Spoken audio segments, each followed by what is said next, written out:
untuk situasi di wilayah kita ini cukup tinggi angka kecelakaannya.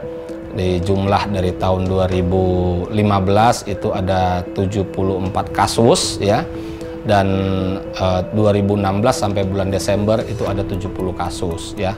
Yang mana di 2015 itu ada 42 orang yang meninggal dunia, 38 orang yang luka berat, 52 orang yang luka ringan, dan kerugian material 435 juta.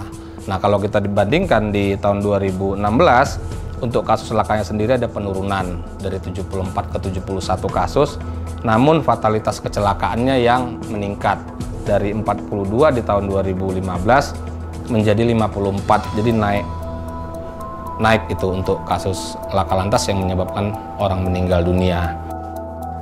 Bribka Reza Hidayat yang merupakan petugas unit laka Polres Tabalong mengungkapkan seringkali menangani kasus-kasus kecelakaan lalu lintas akibat kelalaian manusia.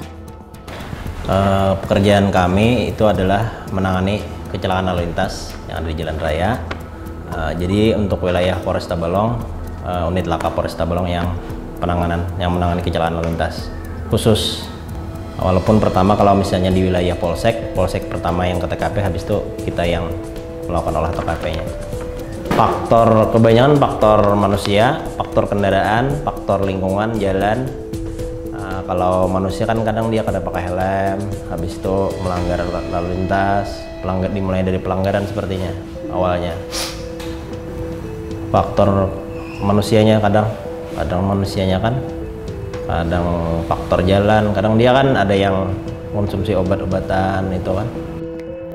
Ia pun kadang merasa miris ketika kecelakaan lalu lintas banyak dialami oleh anak-anak dan remaja di bawah umur yang belum memiliki izin untuk mengendarai kendaraan bermotor.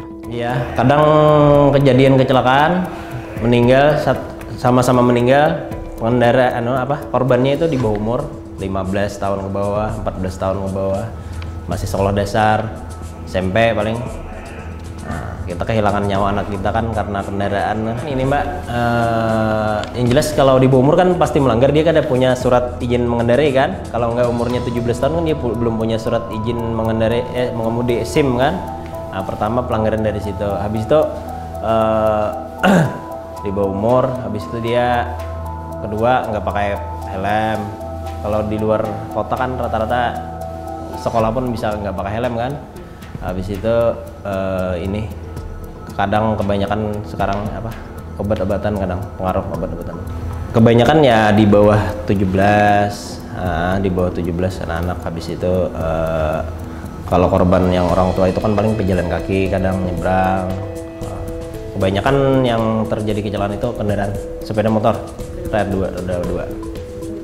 Bribka Reza sangat menyayangkan atas tindakan orang tua yang dapat dengan mudah memberikan izin anaknya yang masih di bawah umur bisa dengan bebas memakai kendaraan bermotor di jalan raya. Anak-anak yang di bawah umur, yang seperti SMP ke bawah, SMP lah, kalau bisa orang tuanya jangan dibiasakan, jangan bangga dia punya anak bisa naik motor, umurnya kan belum cukup. Kadang kita orang tuanya bangga, wah anakku sudah bisa naik motor, enak disuruh kemana-kemana. Tahu-tahu seminggu kemudian atau tahun depan dia meninggal karena kecelakaan lalu lintas. Karena pembunuh paling utama ya laka lantas. Tanpa kita sadari, karena kebanyakan masalah itu kan mengatakan itu musibah, padahal faktornya kan faktor manusia, faktor kendaraan, faktor Pekerjaannya sebagai petugas unit laka menuntut ia untuk bekerja tak mengenal waktu. Kewajiban untuk menangani kecelakaan tetap harus dijalankan meskipun di luar jam kerja. Kita biasanya kan jam dinas itu kan misalnya jam 3, tapi kalau ada kecelakaan jam 3 siang misalnya kan, jam 15. Tapi kalau ada kecelakaan ya apa boleh kita terus lanjut aja. Atau malam misalnya dari pagi, misalnya kejadiannya subuh ya bisa sampai jam 10 atau jam 12 siang baru pulang. Selama menjalankan tugasnya dalam menangani kecelakaan lalu lintas, seringkali ia mendapati beberapa kendala, seperti sulitnya mencari saksi. Meskipun masyarakat melihat langsung kecelakaan lalu lintas, tetapi kebanyakan dari mereka keberatan jika dimintai menjadi saksi. Pertama kalau kita ke TKP kadang-kadang kan kebanyakan masyarakat kalau dimintai keterangan jadi saksi kan susah biasanya, nggak mau, padahal itu hak setiap warga negara, kan dia punya kewajiban itu sebagai saksi memberikan keterangan. Cuma kadang mereka takut kan, rata-rata seperti itu. Malas, kebanyakan malas jadi saksi kan, mungkin dipanggil-panggil datang ke kantor polisi kan, waktunya tersita mungkin kan. Untuk menangani permasalahan itu, pria berusia 37 tahun ini selalu berusaha mendekatkan diri pada masyarakat dan memperbanyak relasi di masyarakat. Intinya kita, kalau kita banyak teman kan, insya Allah kita lebih mudah lah, karena kita banyak kenalan, mungkin mau aja, kadang ada yang mau aja jadi saksi itu kebanyakan. Walaupun relasi itu ya, selama bertugas sebagai aparat kepolisian, terbesit rasa bangga dalam dirinya dapat membantu sesama. Alhamdulillah bangganya ya kita bisa lebih banyak membantu orang. Kalau kata orang itu kan, kalau dai kan cuma bisa ceramah, kalau polisi bisa pakai, ibaratnya kewenangannya dia bisa pakai kewenangan, selain dia bisa kasih bimbingan, penyuluhan, dia bisa pakai, karena ada kewenangan kan polisi kan. Kecelakaan lalu lintas menjadi salah satu penyebab tertinggi kematian. Kasat Lantas AKP Faisal Amri Nasution bersama anggotanya tak bosan mengingatkan masyarakat untuk selalu tertib berkendara.